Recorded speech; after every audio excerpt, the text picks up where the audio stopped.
Hello guys, and welcome back to the channel.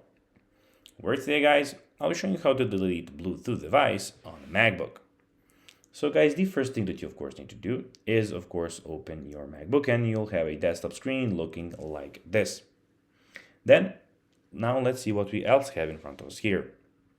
So in the top left corner, as you can see, we have the Finder, we have the File, Edit, View, Go and Window, and Help options.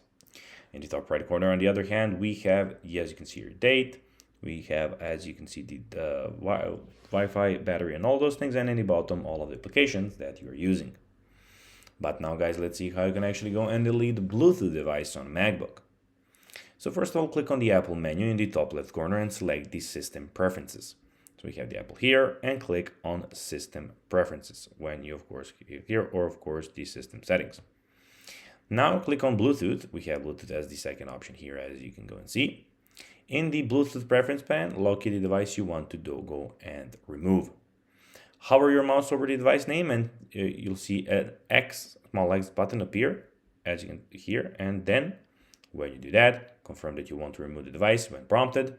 This will unpair the device from your MacBook and will no longer automatically reconnect when both devices are within range.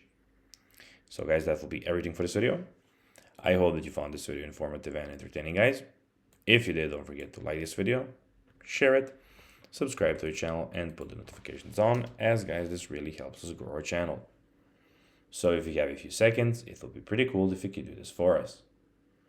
So guys, that will be everything for this video.